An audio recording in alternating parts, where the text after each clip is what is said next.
Meron pong bago. Una na kasing sinabi na itong si Jimmy Bondoc na posible daw, darating daw ang araw na magsasarili na ang Mindanao. Darating ang araw. Okay, sige, kung yan ang opinion mo, wag ganon kasi lalong lalong binibigyan mo ng kahihiyan ang profession mo, lalong binibigyan mo ng kahihiyan ang pamilya mo, Mr. Jimmy Bondoc. At lalong binibigyan mo ng kahihiyan ang mga DDS. Okay na sana may mga ganitong lawyer na DDS. Kasi bihira sa DDS yung may utak. Sabi niya ng mga netizens. Pero, ganun professional, may utak, may dunong, naging DDS, nagpakababa. O, ayun, yun ang nangyari. Bumagsak ang kalidad ng dunong. Ganun ginusto nyo yan. Kasi yan talaga ang totoo. Yan ang magiging legacy ng mga DDS. Bagsak at baliktad ang kaisipan. Bagsak ang dunong.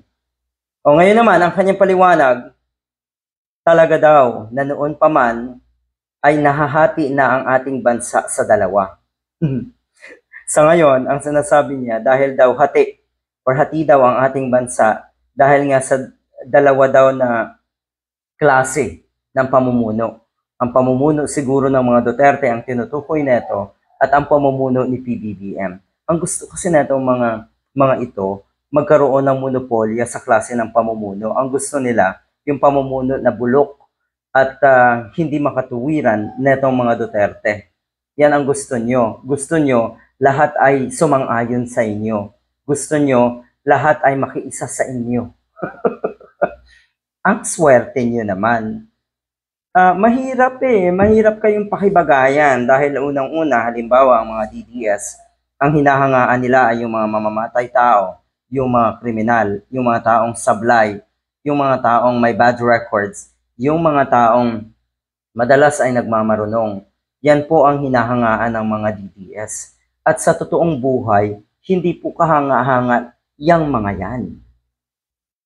Sabi nga ng ilang kababayan natin, ito daw ay bugso lang ng damdamin siguro.